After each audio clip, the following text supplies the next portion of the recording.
नमस्कार दोस्तों। आज का जो हमारा टॉपिक है वो आयुर्वेदा के ऊपर है। अब काफ़ी लोगों का सवाल ये आएगा कि जी हम तो बैंकिंग के ऊपर वीडियोस बनाते हैं, इंश्योरेंस के ऊपर बनाते हैं, म्यूचुअल फंड के ऊपर हम डिस्कशन करते हैं, तो आज का हमारा टॉपिक आयुर्वेदा क्यों है। और आज मेरे साथ डॉक्टर विक्रम चौहान जी हैं जो मेरे लिए भगवान हैं। ये वीडियो मैं सिर्फ इसलिए बना रहा हूँ क्योंकि ये एक तरह से मेरी खुद की स्टोरी है।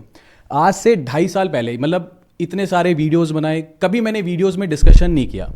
2.5-3 साल पहले मुझे एक डिजीज़ होगी और उस डिजीज़ का कोई क्योर नहीं है। मतलब आप उस डिजीज़ को एक तरह से रोक सकते हो, बढ़ने से रोक सकते हो, लेकिन उसे आप ठीक नहीं कर सकते। डिजीज़ का नाम था अल्सरेटिव कोलाइटिस। इसमें कंटिन्यूअसली जो बॉडी का वेट है वो गिरता रहता है। मेरा खुद का वेट 87 kg था। मतलब मेरे इतने मोटे गाल थे, ठीक है, मतलब अच्छा खासा वेट दिखता था। धीरे धीरे करके 6 महीने 7 महीने के अंदर अंदर वो वेट गिरते गिरते गिरते 58 kg पे आ गया था। आपको मैं मतलब बड़े दिल से मैं ये वीडियो बना रहा हूँ, ठीक है। एक बार मैं आपको स्क्रीन पे दिखाता हूँ, कुछ एक पुरानी वीडियोस दिखाता हूँ जो 2.5-3 साल पुरानी वीडियो है। ये आप स्क्रीन पे देख सकते हो। इसमें आप मेरा एक बार वेट देखो और अब अगली वाली ये वाली वीडियो आप चेक करो और इसमें एक तरह से बॉडी का वेट देखो। अब वीडियोज़ में इतना ज़्यादा पता नहीं चलता। काफ़ी बार कमेंट्स भी आते थे कि सर आप ठीक तो हो, हेल्दी तो हो, क्या प्रॉब्लम है, क्या चैलेंज है। लेकिन एक चीज़ होती है ना कि अगर भगवान ने आपका हाथ पकड़ा हो तो आपको वो मतलब कष्ट आया भी होता है ना तो वो भी टल जाता है। तो ऐसे ही जब ये डिज़ीज़ मुझे हुई तो स्टार्टिंग में मैं, ऑब्वियस ही बात है, हर कोई किसी अच्छे से हॉस्पिटल में जाएगा। हॉस्पिटल में जाके सिग्मोइडोस्कोपी होती है जिसमें वो चेक करते हैं कि बॉडी के अंदर कहाँ कहाँ इंटेस्टाइन में कितने छाले हो गए हैं, ठीक है जी, अल्सर्स जिसको बोलते हैं। तो जब वो रिपोर्ट आई तो बहुत सीवियर लेवल का अल्सरेटिव कोलाइटिस मेरे को था कि मतलब बहुत ज़्यादा इंटेस्टाइन के अंदर छाले हो गए थे, ठीक है जी। तो टेस्ट हुए, स्टीरॉइड्स खाने पड़े, दवाई शुरू हुई। बट 1 महीने के बाद, 1 महीना मैंने दवाई खाई और उसके बाद मेरी वाइफ ने ऐसे वीडियो देखी और देखा कि इस बीमारी का इलाज आयुर्वेदा के अंदर है। तो आयुर्वेदा के अंदर इलाज था। तो मैं अब मोहाली में रहता हूँ, तो मोहाली में एक बहुत फेमस मेरे को लगा कि ठीक है, वो देख करके काफ़ी लोगों से भी मैंने मतलब पहले कंसल्ट किया और मैं डॉक्टर साहब के पास पहुँच गया। तो जब मैं तो क्या गया, मेरी वाइफ ने धक्का किया कि चलेंगे हम आयुर्वेदिक मेडिसिन को स्टार्ट करेंगे, ठीक है जी। तो जब मैं आयुर्वेदा मेडिसिन जब इनके क्लिनिक पे गया सर के, तो वहाँ पे जा करके मेरे को ऐसा था कि जब अंग्रेजी दवाई काम नहीं कर रही, ठीक है जी, स्टीरॉइड काम नहीं कर रहे, तो ये चूरन की गोलियाँ क्या काम करेंगी। मतलब मैं, ट्रस्ट मी, मैं बिल्कुल उस मन से गया था कि यहाँ कुछ नहीं होने वाला। बट फिर भी मैं गया, धीरे धीरे करके दवाई भी लिखवाई। मुझे ये था 1 आध महीना खा के पता नहीं कंटिन्यू करूँगा कि नहीं करूँगा। तो 1 साल तक, ठीक है, क्योंकि मेरे को सीवियर अल्सरेटिव कोलाइटिस था, 1 साल तक मुझे कुछ फर्क भी नहीं दिखा। मुझे ऐसा भी नहीं लगा कि कुछ फर्क आ रहा है कि नहीं आ रहा। वेट कंटिन्यूसली लूज हो रहा था तो कुछ फर्क भी नहीं दिख रहा था। बट फिर भी मैं बस खा रहा था कि वाइफ कहती थी कि खा लो, क्या पता और लोग ठीक हो रहे हैं, आप भी ठीक हो जाओ। तो 1 साल तक मैंने बिल्कुल मन से जो है नहीं खाई। बट धीरे धीरे सिम्टम्स में खुद को फील होने लगा कि कुछ तो फर्क आ रहा है, कुछ तो फर्क आ रहा है। अब मैं एक बार आपको ना ये रिपोर्ट्स दिखाना चाहता हूँ। एक ये आपको स्क्रीन पे दिखेगी। पहली जो रिपोर्ट है ये 5 अगस्त 2023 को, ये मेरे को जो सिग्मोइडोस्कोपी हुई। आप इस रिपोर्ट में देखो पूरी इंटेस्टाइन में कितने सारे अल्सर्स हैं। ये रेड एरिया जो है ये सारे अल्सर्स हैं, छाले हैं, ठीक है जी। और फिर ये 2-2.5 साल के बाद 18 अगस्त 2025 को यही मेरा नाम देखो, दोनों में नाम लिखा हुआ है अंकित मदान, ठीक है जी। एक में देखो 29 साल एज लिखी है, दूसरे में 31 ईयर्स एज लिखी है। दोनों में सेम हॉस्पिटल से ही जो है मैंने ये रिपोर्ट कराई है। अब इसके अंदर आप चेक करो कि ऑलमोस्ट 70% जो अल्सर्स हैं वो ठीक हो गए हैं। सिर्फ ये जो रेक्टम वाला एरिया है यहाँ पे अभी भी प्रॉब्लम है। मैं ये नहीं कह रहा कि 100% क्योर हो गई है, बट ये देखो यहाँ पे थोड़े बहुत अल्सर्स रह गए। अब यही चीज़ अगर आप किसी अच्छे हॉस्पिटल के या बड़े से बड़े गैस्ट्रो के डॉक्टर को दिखाओगे जो अंग्रेजी दवाइयों पे डील करते हैं, वो इस चीज़ को मानेंगे ही नहीं। वो ये कहेंगे कि जिस बीमारी का क्योर ही नहीं है, आप एक भी अल्सर नहीं ठीक कर सकते अगर आप अंग्रेजी दवाई खा रहे हो, तो ये क्योर हो कैसे गए। तो इसीलिए मैंने बोला कि मेरे लिए तो मेरे भगवान है सामने, ठीक है। तो विक्रम चौहान जी है सर, थैंक यू। पहली चीज़ तो आप हमारे पॉडकास्ट में आए और ये वीडियो एक इमोशनल वीडियो है मेरे लिए, तो ठीक है। तो मेरा खुद का मन था कि क्योंकि हम इंडिया में रहते हैं, ठीक है, हम किसी ब्रांड को प्रमोट नहीं कर रहे, बट हम आयुर्वेदा को प्रमोट करना चाहते हैं। क्योंकि मैंने फील किया जिस बीमारी का इलाज नहीं है वो मेरी बीमारी ठीक हुई, ठीक है। क्योंकि सर मेरा तो कोई सेगमेंट भी नहीं है, मैं तो फाइनेंस के ऊपर हम बात करते हैं, बट आयुर्वेदा के ऊपर मेरे कुछ एक सवाल है सर, ठीक है। डेफिनेटली एक एक करके मैं सर आपसे सवाल पूछूंगा ताकि लोगों का भी ट्रस्ट बने, ठीक है, और दिल से सारे सवाल हैं ओपन। ठीक है, पहला तो मेरा सवाल है कि जो ये पेट की बीमारियां हैं, किसी को IBS, IBD, अल्सरेटिव कोलाइटिस, ये तो मैंने अपनी आंखों के आगे देखा क्योंकि मैं आपकी क्लिनिक पे आता था कि आयुर्वेदा में चाहे आपका क्लिनिक हो या आयुर्वेदा में जो और भी बड़े नाम है लाइक पतंजलि या जो भी हैं, ठीक है, उन पे भी मैंने देखा लोगों को कि लोग इन बीमारियों से तो ठीक हो जाते हैं, ठीक है, लेकिन और भी बहुत सारी बीमारियां हैं। तो मैं ये जानना चाहता हूं कि क्या नंबर 1 कि हर एक बीमारी का इलाज आयुर्वेदा में है या फिर कुछ एक स्पेसिफिक बीमारियां हैं जिनका इलाज आयुर्वेदा में है? फर्स्ट ऑफ ऑल मैं आपका धन्यवाद करना चाहूँगा अंकित जी। आपका चैनल जो है वो फाइनेंस से रिलेटेड है, पर आपने मुझे इस चैनल पे इनवाइट किया कि मैं लोगों को ज्ञान दे सकूं आयुर्वेद का। आयुर्वेद हमारे इंडिया की जो है ना ट्रेडिशनल मेडिकल सिस्टम है, हज़ारों साल पुराना, छुपा रहा, दबा रहा। कई देशों ने हम पे राज किया, कई अटैक्स हुए हमारे कंट्री पे, कल्चर चेंज हो गया, सब चेंज हो गया। उस वजह से आयुर्वेद जो है दबा रहा, और अगर कोई साइंस जो है उसमें अगर दम ना हो तो वो दब जाती है। परंतु ये फिर उभर कर आया, कहीं ना कहीं लोगों को पता था कि ये हमारी साइंस है और इससे हम ठीक हो सकते हैं। तो आयुर्वेद जो है इस यूनिवर्स को ना एक देखता है, इंसान को भी और यूनिवर्स को भी। तो जो यथा पिंडे तथा ब्रह्मांडे, या यथा ब्रह्मांडे तथा पिंडे, जो ब्रह्मांड में एनर्जीज आप देखते हैं वही हमारे शरीर में। तो अगर हमारे शरीर में कोई एनर्जी का इम्बैलेंस होगा तो उसका इलाज जो है इसी दुनिया में अवेलेबल है।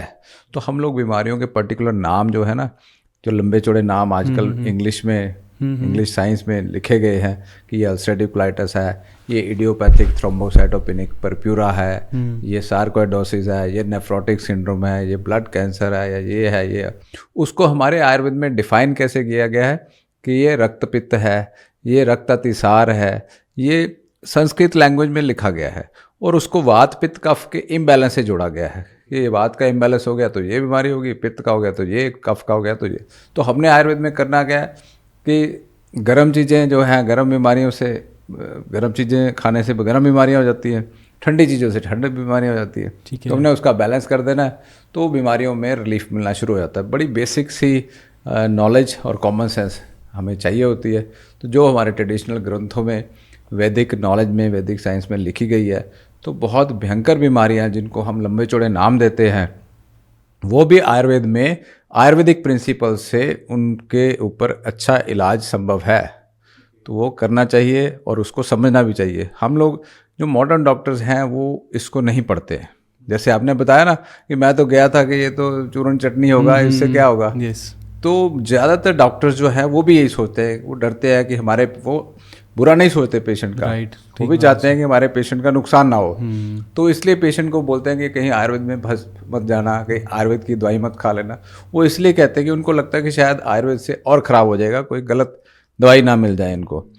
परंतु ऐसा नहीं है। अगर अच्छे क्वालिफाइड आयुर्वेदिक प्रैक्टिशनर के पास आप जाते हैं और आप उस प्रैक्टिशनर के पास उसका पेशेंट का अच्छा डेटाबेस है, रिकॉर्ड है, और उसका एक्सपीरियंस है कि वो ठीक कर रहा है पेशेंट्स को, तो उसको ओपनली स्टडी करो, ओपनली उससे मिलो और उससे ज्ञान लो। बिल्कुल, मैं तो हमेशा इन्वाइट करता हूँ। मुझे सर एक चीज़ और पूछना है आपसे कि अच्छा आयुर्वेदिक डॉक्टर, देखो सिंपल सी चीज़ है, आज की डेट में कहीं ना कहीं ये चीज़ है सर, हाँ जी, कि आप किसी पे ट्रस्ट नहीं कर सकते। अब आयुर्वेदिक जिसे हम देसी दवाई बोल देते हैं, छोटे से छोटे गाँव में, छोटे शहरों में कोई ना कोई एक क्लिनिक खोल के बैठा है, तो हम उस पर कैसे ट्रस्ट कर सकते हैं सर? मतलब इसका कुछ मेरे को वो बताओ कि कैसे, किस डॉक्टर पे मैं ट्रस्ट कर सकता हूँ कि हाँ यहाँ पे देसी दवाई सही मिलेगी। काफ़ी बार हम ये देखते हैं कि देसी दवाइयों में भी लोग कुछ स्टीरॉइड्स मिला रहे हैं, हाँ, उससे भी रिलीफ, अब वही चीज़ है, नाम देसी दवाई है, उसमें अंग्रेजी दवाई मिलाई हुई है जो आपको टेम्परेरी रिलीफ दे रहा है।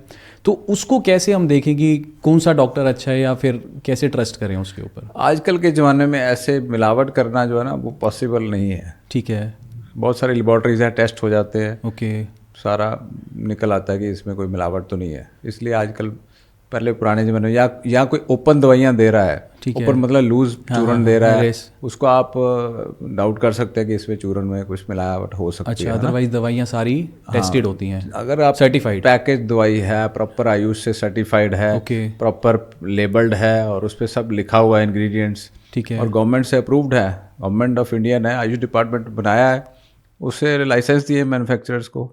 तो जो अगर दवाई जिस पे लेबल है, प्राइस लिखा है, तो वो जेन्युइन दवाई है। अगर उसका टेस्ट भी करवाया जाए तो साफ निकलेगी, ठीक निकलेगी। दूसरा, स्टीरॉयड खिलाने से सारी बीमारियां ठीक नहीं होती हैं। अगर हम स्टीरॉयड खिला कोई पेशेंट आया हमारे पास और स्टीरॉयड ही खा रहा है वो पहले से ही, तो और फिर भी नहीं ठीक हो रहा, तभी तो हमारे पास आया। करेक्ट बात। जैसे अल्सरेटिव कोलाइटिस है, पेशेंट आते हैं स्टीरॉयड खा रहे होते हैं और हम उसके स्टीरॉयड छुड़वा देते हैं और आयुर्वेद की दवाई देते हैं जो कि छुपी नहीं है। अब बेल का फल जो है वो छुपा थोड़ा, तो सारी दुनिया को पता है कि बेल का फल ही है, तो फल से क्या डरना। सही बात सर, है ना। बेलगिरी का चूर्ण अगर मैं दूंगा आपको तो उससे क्या डरना। कई लोग कहते हैं ये त्रिफला जो है मैं खा सकता कि नहीं। मैंने कहा आप इसमें पूछने की जरूरत है क्या। त्रिफला मतलब 3 फल, तो फल खाने से पहले आप किसी को पूछते हो, तो त्रिफला खाने से क्यों डरते हो। तो लोगों को लगता है कि ये दवाई है, पता नहीं क्या करेगी हमारे अंदर जाके। क्योंकि सर मेरे साथ भी ऐसा ही था। अब जैसे ये जो मेरी डिजीज़ है ये गर्मी की वजह से हो जाती है, शरीर में गर्मी की वजह से। तो उसमें जैसे आपने दूर्वा घास सजेस्ट किया, नीम कह रहा हूँ, शीशम सजेस्ट किया, तो वो चीज़ स्टार्टिंग में मेरे को भी ऐसा होता था कि यार ये पत्ते वत्तों की दवाइयाँ, अब शीशम के रस का आप उससे क्या ठीक होगा जब वो अंग्रेजी दवाई जो मेडिसिन है वो नहीं ठीक कर पा रही। हाँ, तो इससे बट स्लोली ये तो सर मैं अपना प्रैक्टिकल, ये तो मेरे साथ मैं वीडियो इसलिए बना रहा हूँ कि मेरे साथ उसका रिजल्ट आया कि मेरी जो डिजीज़ वैसे ही सर जो ठीक ही नहीं हो सकती वो ऑलमोस्ट 70% ठीक हो चुकी है। तो सर वही एक रीज़न है। बट एक चीज़ और है सर, मेरा एक नोन है, ठीक है, उनको किडनी का प्रॉब्लम है सर, ठीक है जी। उनकी डायलिसिस होती है रेगुलर, क्रेटेनाइन उनका आई गेस 20-23 है। अच्छा, तो इवन डायलिसिस के बावजूद भी। हाँ, तो सर लेकिन उसके अंदर मैंने, जैसे मेरी ये डिजीज़ ठीक हुई आपके पास, ठीक है, तो एक बार ऐसे डिस्कशन हम कर रहे थे, तो मैंने उनको ये बोला कि देसी दवाई लेकर के देखो क्या पता ठीक हो जाए। भी जो आप डॉक्टर को दिखा रहे हो दिखाते रहो, उसको मत छोड़ो, ठीक है। बट मैंने उनको ये बोला कि आप एक बार देसी दवाई ट्राई करो, क्या पता ठीक हो जाए। क्योंकि मेरा ठीक हुआ तो मुझे ऐसा होता है कि जो भी दिखता है मैं उसको बोलता हूँ कि देसी दवाई ट्राई करो। बट उन्होंने मेरे को ये रिप्लाई किया कि सब खा के देखा है, 2-2.5 साल हमने देसी दवाई पे भी मत्था मारा है, तो उनका क्यों ठीक नहीं हुआ फिर। और जैसे हम कहते हैं ना कि देसी दवाई में हर चीज़ का इलाज है ना, या आयुर्वेदा में हर चीज़ का इलाज है। मैं ऐसा नहीं कहता कि आयुर्वेद में सब चीज़ों का इलाज है। आयुर्वेद में भी लिखा गया है कुछ डिजीज़ हैं वो असाध्य है। अच्छा। कुछ डिजीज़ हैं वो याप्य है। याप्य मतलब मुश्किल से ठीक होने वाली। कुछ डिजीज़ हैं जो साध्य है। साध्य मतलब आसानी से ठीक होने वाली। तो जिन डिजीज़ में बड़ी मुश्किल से ठीक होती है या असाध्य भी कहा गया है, वो भी आजकल युक्ति से अगर आप अपना इंटेलिजेंस अप्लाई करो, आयुर्वेद के वैद्य जो हैं आजकल के डॉक्टर्स हैं, जैसे मैंने एमडी किया है हर्बल फार्माकोलॉजी में, हर्ब्स के ऊपर स्टडी किया है, तो अगर वो आप युक्ति लगाते हैं तो पुराने ग्रंथों में जिस बीमारी को असाध्य भी लिखा गया है उसको भी साध्य किया जा सकता है अपना माइंड अप्लाई करके, अपनी नॉलेज को अप्लाई करके। तो हमने देखा है प्रैक्टिकली बहुत सारी बीमारियां हैं जो असाध्य की कैटेगरी में थी, तो वो याप्य हो गई। याप्य मतलब मुश्किल से ठीक होने वाली, जिनको 1 साल लगा, 6 महीने लगे, पर वो ठीक हो गई। तो ऐसे एक ITP नाम की बीमारी है ना, तो वो ठीक हो जाती है। वो मैंने देखा अपने। उसमें क्या होता है? उसमें क्या है, प्लेटलेट्स बहुत कम हो जाते हैं और ब्लीडिंग डिसऑर्डर है, ब्लड निकलता रहता है और जितने मर्जी स्टीरॉयड खिला लो। अब अगर स्टीरॉयड ही खिलाने हो आयुर्वेदिक जड़ी बूटियों में घोट के, तो फिर तो स्टीरॉयड से तो वो ठीक होता ही नहीं है। तो स्टीरॉयड की जरूरत नहीं है। दूर्वा घास से ठीक हो जाता है। दूर्वा घास देते हैं और शीशम के पत्ते का रस देते हैं। अब ये बहुत पावरफुल चीज़ें हैं, इनमें डिवाइन पावर है, तो ये ठीक होती हैं। पुराने महाभारत में, रामायण में कितनी औषधियाँ यूज़ की गई हैं। रामायण में आपने सुना हो सुषेण वैद्य ने बोला संजीवनी बूटी लेके आओ, है ना। तो संजीवनी बूटी वो लाए, तो संजीवनी बूटी के लेप से वो ठीक हो गए। तो ऐसे अगर आप आयुर्वेद पे विश्वास नहीं करते, इसका मतलब हमारी वैदिक परंपरा पे आप विश्वास नहीं करते, इसका मतलब हमारी संस्कृति पे विश्वास नहीं करते, इसका मतलब हमारे वेदों पे, हमारे कल्चर पे, इंडिया के कल्चर पे, रामायण पे भी फेथ नहीं करते। तो फिर ये वहाँ तक बात चली जाती है कि हमारे जो वेद है, हमारा ट्रेडिशन है, हमारा कल्चर है, थोड़ा सा डिस्टर्ब हो गया पिछले 500-700 सालों में थोड़ी सी डिस्टर्बेंस आई, परंतु फिर उभर के आ रहा है। अब आयुष के बहुत सारे हॉस्पिटल्स बन गए हैं, यूनिवर्सिटीज़ बन गई है, प्रोफेसर्स हैं, टीचर्स हैं, वर्ल्ड वाइड लोग जो हैं, फॉरेनर्स जो हैं वो इंडिया आते हैं आयुर्वेदिक ट्रीटमेंट करवाने के लिए, तो हमारे जैसे डॉक्टर से मिलते हैं आके। तो मेरे को एक चीज़ ये बताओ, आप क्या रिकमेंड करते हो? मान लो किसी को भी, भगवान ना करे, किसी को भी कोई डिजीज़ हो, सब स्वस्थ रहें, लेकिन फिर भी अगर किसी को कोई डिजीज़ होती है पहली बार, ठीक है, तो आप क्या सजेस्ट करते हो कि वो डायरेक्ट आयुर्वेदा पे आए या टेस्ट कराता रहे, इंग्लिश डॉक्टर अच्छे हॉस्पिटल में कंसल्ट करने के साथ साथ इंग्लिश मेडिसिन खाने के साथ साथ पैरेलली वो आयुर्वेदिक मेडिसिन खाए, मीन उसको किस तरीके से चलना चाहिए? क्या बहुत अच्छा सवाल पूछा आपने। आयुर्वेद कहता है स्वस्थस्य स्वास्थ्य रक्षणम अतुरस्य विकार प्रशमनम च। स्वस्थ व्यक्ति के स्वस्थ की रक्षा करना, ये आयुर्वेद का प्रिंसिपल मेन एम है। आप हेल्दी हैं, मान लो मैं हेल्दी हूँ, अगर मैं अनहेल्दी होने की कोशिश करूंगा तभी अनहेल्दी होऊंगा। उसके लिए मुझे क्या करना पड़ेगा? रात को पार्टियां करूं, शराब पीऊं, देर रात जागूं, रिफाइंड खाऊं, तला हुआ खाऊं, पैकेज फूड खाऊं, जंक फूड खाऊं, शराब पीऊं, तब जाके मैं बीमार होऊंगा। तो ये जो हमारा दिनचर्या, ऋतुचर्या और ये जो हमारा लाइफस्टाइल है ना, वो मैटर करता है। आयुर्वेद कहता है आप बीमार ही नहीं हो सकते। सबसे पहले आयुर्वेद के प्रिंसिपल्स अगर आप फॉलो करो ना, आयुर्वेद और योग, इसके प्रिंसिपल्स फॉलो करो, you will not fall sick. अगर आप फिर भी आपने कोई अपने इंद्रियों का दुष्प्रयोग किया, राइट, तो जैसे आप जो जुबान है हमारी, इसका दुष्प्रयोग करते हैं ना, मिठाइयाँ खाते हैं, तला भुना खाते हैं, तो हम बीमार पड़ जाते हैं। या अपना दिमाग में काम, क्रोध, लोभ, मोह, अहंकार हम बोलते हैं, पर उसको समझते नहीं। हम अक्सर गुस्सा करते हैं, हम अक्सर लोभ में आ जाते हैं, अहंकार में आ जाते हैं, कंपटीशन में फंस जाते हैं, एंगर में फंस जाते हैं, लालच में फंस जाते हैं। आपके फील्ड में, स्टॉक मार्केट में कितना लालच में फंस जाते हैं लोग, है ना? डर जाते हैं, घबराहट आ जाती है, एकदम से पैसे निकाल लिए, एकदम से डाल दिए, तो स्ट्रेस आ गया ना। तो ये क्या है? ये भय ही तो है। तो इससे क्या होगा? हार्ट रेट बढ़ेगा, बीपी बढ़ेगा, शुगर बढ़ेगी, और हार्ट अटैक आएगा, या बीपी शुगर बढ़ जाएगा। तो ये सब बीमारियाँ इन सब इमोशन से भी जुड़ी हुई है। खान पान से, इमोशन से, उससे स्लीप नहीं होगी, स्लीप से आहार, निद्रा और ब्रह्मचर्य, ये 3 कारण बताए हैं हमारे आयुर्वेद में कैसे आप ठीक रह सकते हो। अपनी डाइट ठीक रखो, अपनी निद्रा ठीक रखो, स्लीप, और ब्रह्मचर्य मतलब अपना लाइफस्टाइल ठीक रखो, अपने इंद्रियों को बस में रखो, तो आप बीमार नहीं पड़ोगे।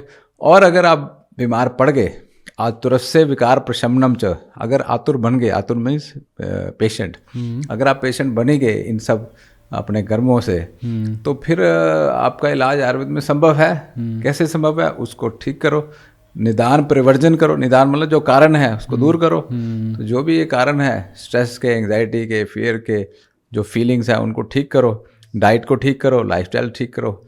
परंतु हम लोग भूल जाते हैं। हम लोगों को लगता है कि हम मॉडर्न हॉस्पिटल में जाएंगे और वहाँ पे जाके गोली खाएंगे तो हमारा डिप्रेशन भी ठीक हो जाएगा, हमारे एंगर भी ठीक हो जाएगा। कैसे ठीक होगा?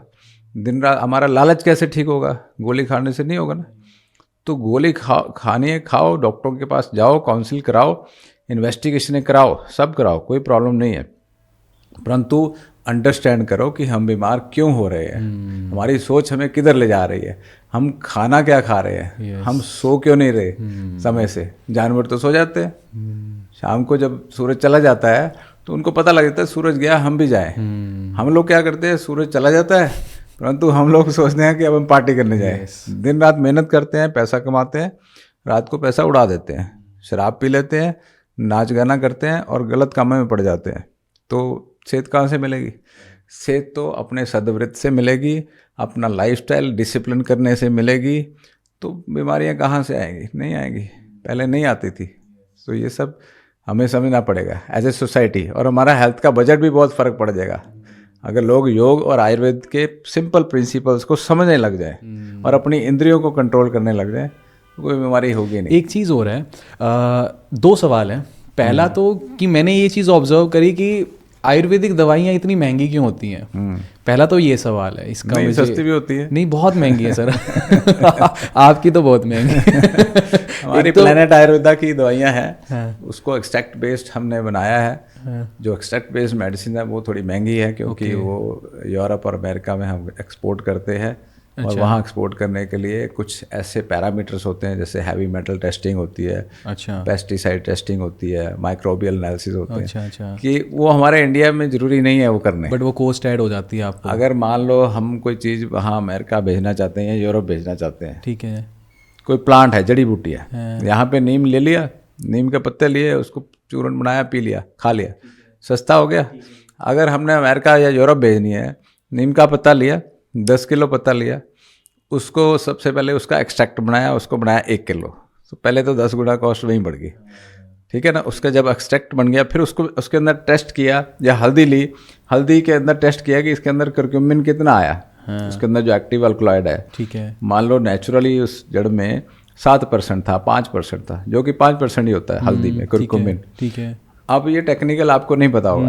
हमने उसको स्टैंडर्डाइज एक्सट्रैक्ट बनाया, ठीक है, 10 किलो से 1 किलो बनाया, फिर उसको 95% तक उसको शुद्ध करते रहे। ठीक है। जैसे गोल्ड होता है ना, 18 कैरेट, 20 कैरेट, 22, तो नॉर्मल आदमी को तो पता ही नहीं है, वो तो अपने ज्वेलर के पास जाता है विश्वास करके, तो ज्वेलर उसको जो देता है वो ले लेता है।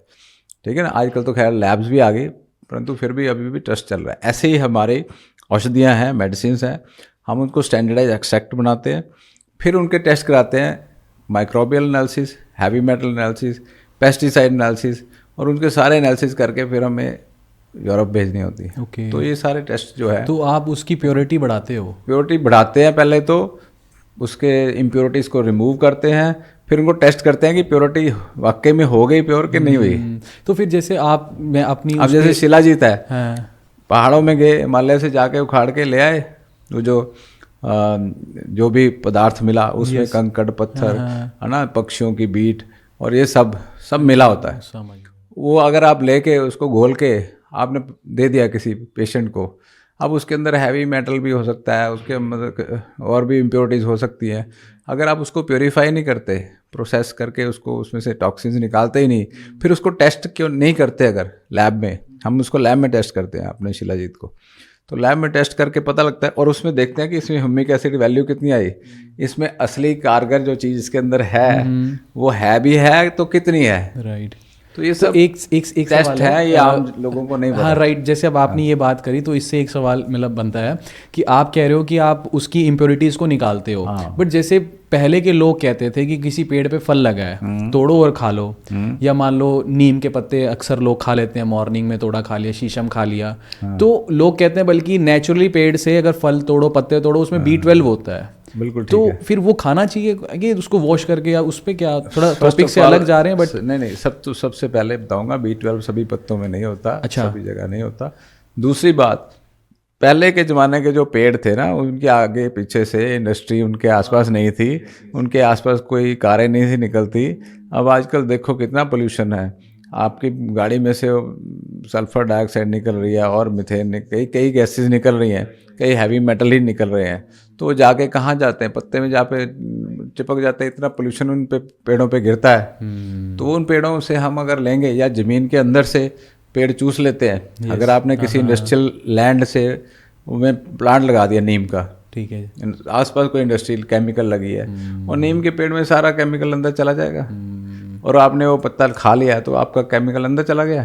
परंतु हम क्या करते हैं, हम पत्ते को टेस्ट करते हैं कि इसमें केमिकल तो नहीं है, और हमें पता लगता है कि ये इंडस्ट्री से आया था, प्लांट के इंडस्ट्रियल एरिया से आया था, या ये जंगल में उगा था, या किसी फार्मर ने खुद से ऑर्गेनिक खेती करी है। तो हम पहले देखते हैं, कोई फार्मर्स को ट्रेन करते हैं, उनकी खेती ऑर्गेनिक है नहीं है, तो उस हिसाब से चलते हैं, और उनके खेत भी कहीं दूर होने चाहिए सिविलाइजेशन से। अच्छा, एक चीज़ बताओ सर, जैसे मान लो किसी को कोई डिजीज़ है, लेट अस सपोज कोई भी पकड़ सकते हो, ठीक है, और आपके पास वो ट्रीटमेंट के लिए आया, आपने उसको दवाइयाँ दे दी, सेम डिजीज़ का एक और पेशेंट आता है, तो आयुर्वेदा में क्या कुछ कैलकुलेशन है पेशेंट को देख के कि वही सेम दवाई चलती है, कि अगर यही बीमारी है तो सबके लिए यही सेम दवाई चलेगी? तो उसमें आप कैसे? हर पेशेंट के लिए अलग अलग दवाई है। हर पेशेंट के लिए ज़्यादातर ऐसे केस होते हैं कि जो किसी पेशेंट की प्रकृति अलग होती है, किसी की अलग होती है, ठीक है, हर की अलग अलग तसीर है। तसीर बोलते हैं ना। हाँ, ठीक है जी। जिससे कोई गर्म मिजाज का आदमी है, कोई ठंडे मिजाज का आदमी है,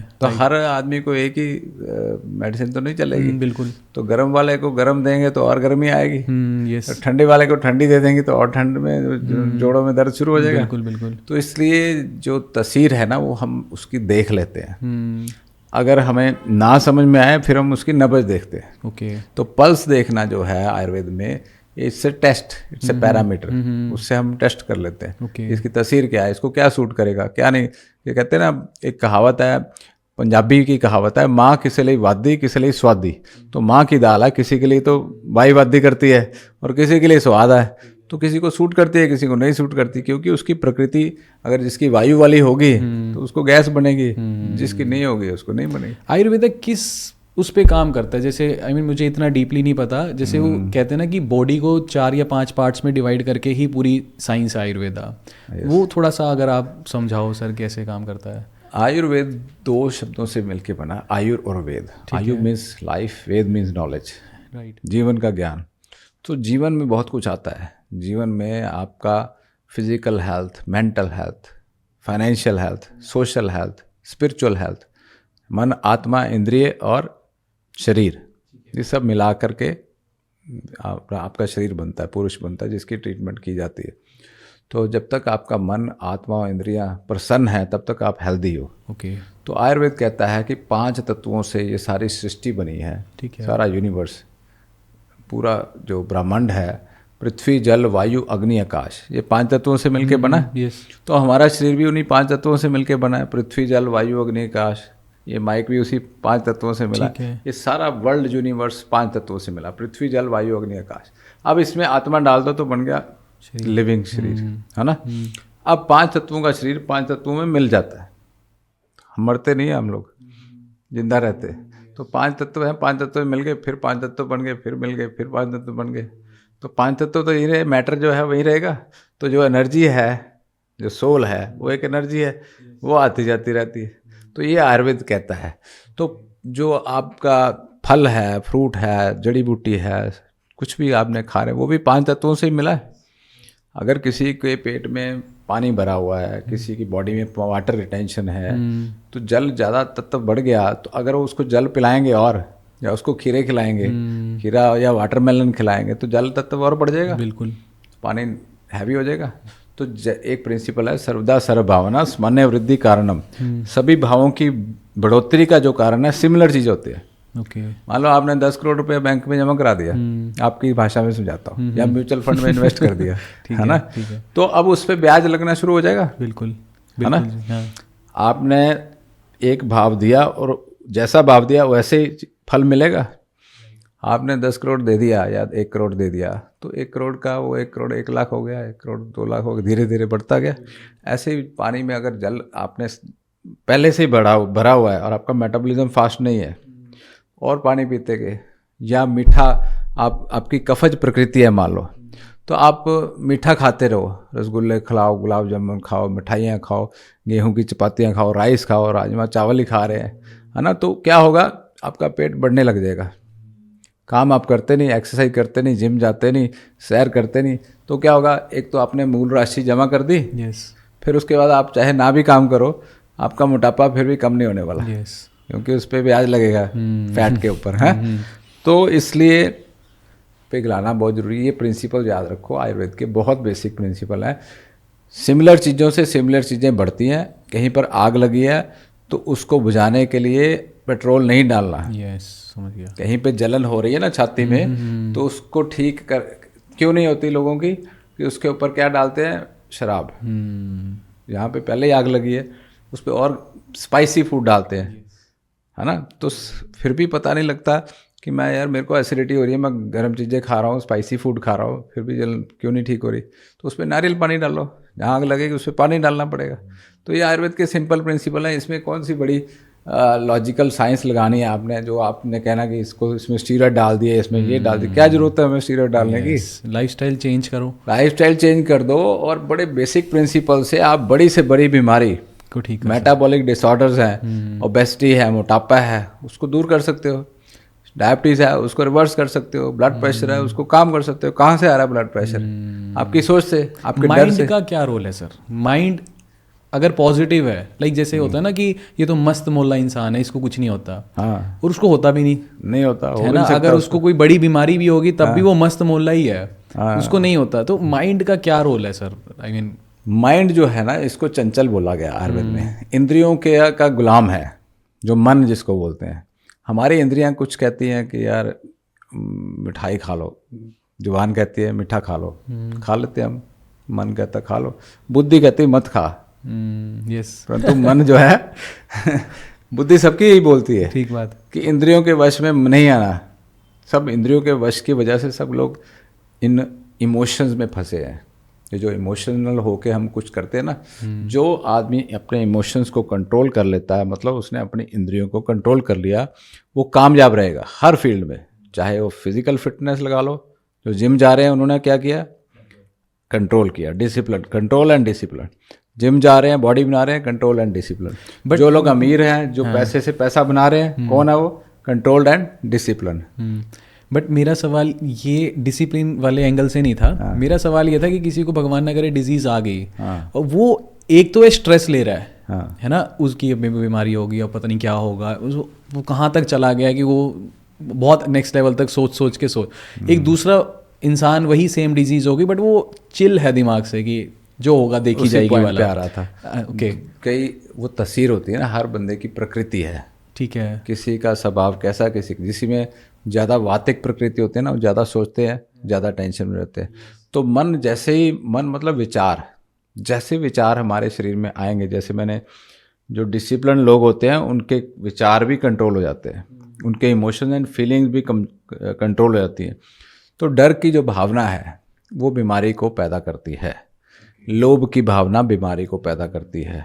मन का रोल ये है, भय, लोभ, काम, क्रोध जो इंद्रियों से कंट्रोल होते हैं, इंद्रियां, फीलिंग्स, मन, बुद्धि, आत्मा, परमात्मा, ठीक है, ऐसे है। तो आपके जो अंग हैं शरीर के, वो आपके अंग जो हैं वो आपके हार्मोन्स कंट्रोल करते हैं, है ना, हार्मोन्स से कंट्रोल। और हार्मोन्स को कौन कंट्रोल करता है, आपकी फीलिंग्स। आपके अंदर कोई डर की भावना आ जाए ना, आज मैं आपको डरा दूं, तो आपके हार्मोन बिगड़ जाएंगे। जैसे हार्मोन बिगड़ेंगे, लूज मोशन लग जाएंगे, पेट साफ हो जाएगा। किसी को डरा दो अगर, डर के मारे उसका पेट साफ हो जाता है, पेशाब भी निकल जाता है, तो क्या हुआ उसको, उसके पेट में तो कोई खराबी नहीं है, उसका हार्ट रेट बढ़ गया। किसी शुगर वाले को अगर डर लग जाए, घबराहट हो जाए, लालच आ जाए मन में, तो शुगर कंट्रोल नहीं होगी, इतनी मर्जी गोलियां खाता रहे। किसी को गुस्सा आ जाए, बार बार इरिटेबल हो, गुस्सा आता हो, उसका बीपी कंट्रोल नहीं होगा। आपने वो फिल्म देखी होगी, पता नहीं, मुन्ना भाई MBBS में जो था ना, उसका फादर इन लॉ था जो, है ना, उसको गुस्सा आता था, वो कंट्रोल करने की कोशिश करता था, परंतु वो वही कह रहा हूँ ना, फीलिंग है। उस फीलिंग को आप गोली से कैसे ठीक करोगे, ये मेरा सवाल है। तो गोलियां जो है एक टेम्पररी सोल्यूशन है, जो आप हॉस्पिटलों में जाते हो, टेस्ट कराते हो कि आपका हार्ट चेक करते हो कि हाँ कितना खराब हो गया, सारे टेस्ट सिर्फ इसलिए हैं कि कितना खराब हुआ, परंतु किससे खराब हुआ, इस बीमारी से। और बीमारी क्यों आई, इस फीलिंग से। और फीलिंग को क्यों आ रही है, क्योंकि आप कंट्रोल नहीं कर रहे।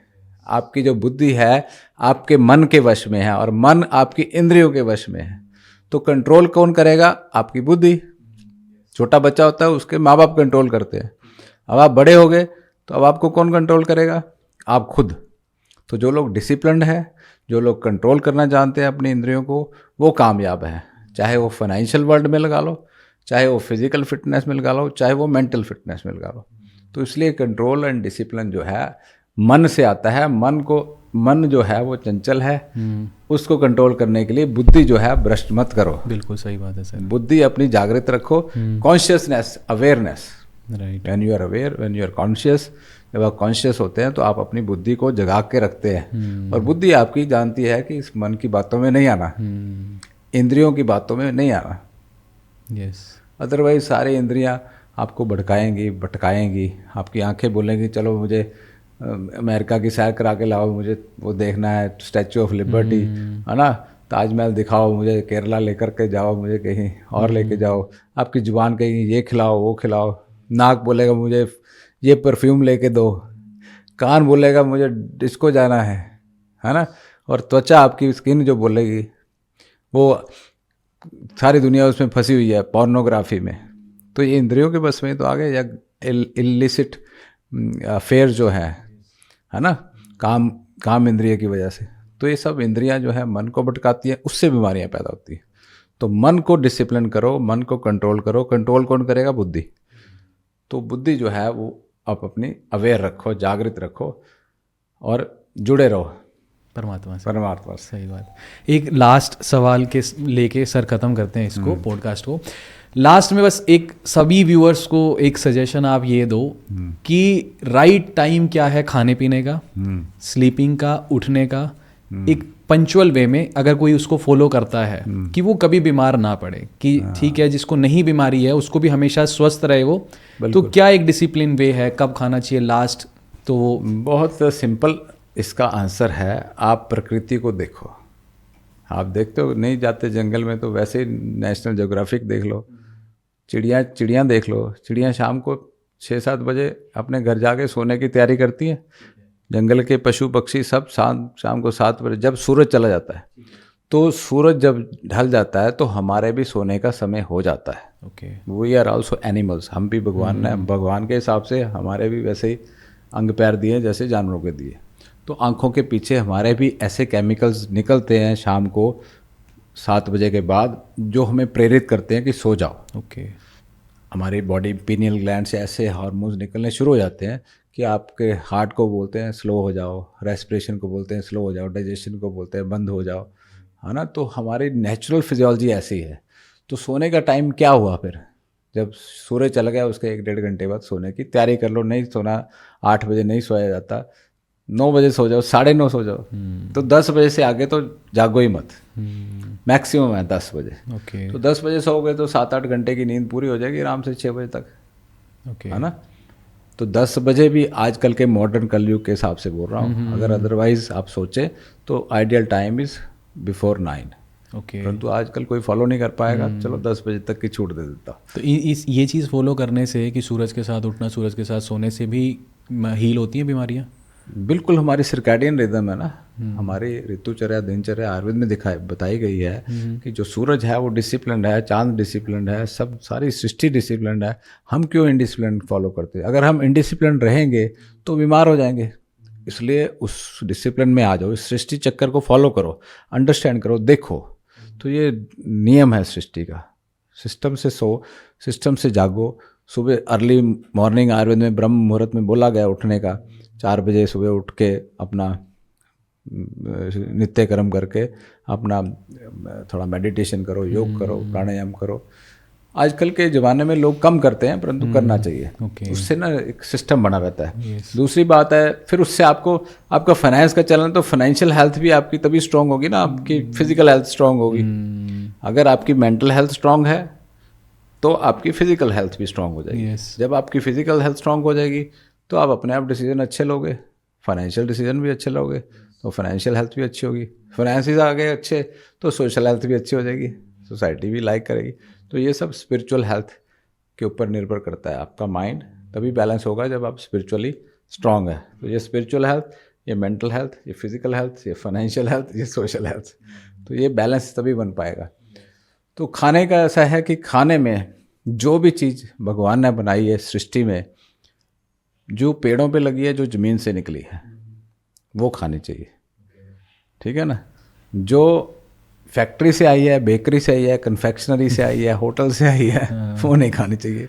बड़ा सिंपल फार्मूला है। नेचुरली पैक्ड फूड खाना चाहिए। जो नारियल पानी पियो नेचुरल पैक्ड है, केले खाओ नेचुरली पैक्ड है ना। जो भी चीज़ें फल फ्रूट है सब नेचुरल है ना। सब्जियां हैं, फ्रूट्स हैं, सब अन्न है, सब सभी। आजकल आप देखते हो कि सर छोटे छोटे बच्चों को भी डिजीज़ हो जाती है ना, 8-8, 9-9 साल के बच्चों को भी। आई मीन ये सब पैक्ड फूड की वजह से ही, सब junk food and packed food की। अब पेरेंट्स को ही नहीं पता क्या करना है, उनको टॉफियाँ देते रहते हैं, उनको चॉकलेट कभी कभी देनी चाहिए। जैसे आप चॉकलेट का पेड़ देखो, नहीं तो जरूर दो। ऐसा नहीं सर, मैं ये चलो वीडियो ख़त्म करनी थी, बट एक वैसी ना सवाल आ गया। जैसे मेरे पेरेंट्स हैं ना, तो वो क्या करते हैं, जैसे मेरी गुड़िया 4 साल की है, तो कई बार रैंडमली सर जैसे मुझे दिक्कत हुई ना, उसके बाद से तो हमने बिल्कुल, जिसको बोलते हैं ना, गुड़िया को भी नहीं खाने देना कुछ भी बाहर का, घर का, बहुत कम चॉकलेट। बट मेरे पेरेंट्स कई बार होते क्या कहते हैं, नहीं नहीं कभी कभी दिला दिया करो, आदत बनी रहनी चाहिए शरीर को, आदत बनी रहनी चाहिए। नहीं तो ऐसा नहीं, ऐसा बोले कभी कभी लेज का पैकेट दिला दिया करो, भी बच्चे को थोड़ी तो आदत होनी चाहिए कि ऐसा कि कभी खा लेगा तो फिर एकदम बीमार हो जाएगा। ऐसा ये हम उनको बच्चों को विश करने थोड़ा बनाना चाहते हैं। नहीं, मेरे को ना कई बार मैं खुद कंफ्यूज होता हूँ। मैंने कहा कि ठीक कह रहे हैं, मान लो कोई बच्चे ने कभी लेज का पैकेट नहीं खाया, एक बात कर रहा हूँ सर, कभी नहीं खाया, 15 साल की उम्र होगी, उसने कभी मिर्च मसाले ज़्यादा नहीं खाए, बाहर की कोई चीज़, सडन वो खा ले, तो इससे भी कुछ ऐसा होता है कि एकदम उसकी बॉडी एडजस्ट नहीं कर पाती, कुछ ऐसा? नहीं, केमिकल रिएक्शन तो होता ही है। अच्छा, ठीक है ना। तो ऐसे परंतु इसका मतलब ये नहीं कि उसको लेज के पैकेट खिलाओ या चॉकलेट्स खिलाओ या टॉफियाँ खिलाओ। तो ये राइट नहीं है, क्योंकि वंस इन अ वाइल कभी कभी खा ले तो कोई खा ले, बट वरना अवॉइड ही करना मजबूरी वश कहीं आप फंसे हो और आपको खाना नहीं मिल रहा और आपको 5 दिन हो गया खाना नहीं खाए तो हुए खा लो। अदरवाइज तो नेचुरल स्नैक्स बहुत भगवान ने बनाए, खजूर खा लो, राइट। खजूर खाने में क्या प्रॉब्लम है, ट्रैवल कर ले तो केले खा लो, है ना, सब जगह मिलते हैं। ठीक है, थैंक यू। फ्लाइट में भी लेके जाओ अपने केले वगैरह। हाँ, नहीं वो सही है सर, मिलता तो सब कुछ है, बट वही आजकल लाइफस्टाइल ही ऐसा हो गया ना कि उसको ठीक करना पड़ेगा। यस, तो सब ठीक हो जाएगा। ठीक है, thank you so much sir podcast में आने के लिए। बाकी अगर आप लोगों के कुछ भी कमेंट्स हो, कुछ भी डाउट्स हो, तो आप कमेंट कर सकते हो, ठीक है, कोशिश करेंगे कि उसका रिवर्ट करने की। बाकी thank you so much sir again. Thank you. एक मैसेज आपके दर्शकों को देना चाहूँगा, आपका जो ज़्यादातर समय जो है ना अंकित जी के चैनल में आप देखते हो, ज़्यादातर फाइनेंशियल वर्ल्ड के बारे में आप जानकारी लेते हो। बहुत अच्छी बात है, फाइनेंसिस बहुत इंपॉर्टेंट है लाइफ में, परंतु जो शारीरिक हेल्थ है और जो मेंटल हेल्थ है वो वेल्थ से भी बेटर है, मतलब ज़रूरी है। तो पहले आप अपना मन को शांत करो, अपने इंद्रियों को कंट्रोल में करो, अपने शरीर को स्ट्रांग बनाओ, और ये फाइनेंस तो कभी कमी आएगी नहीं आपको फिर।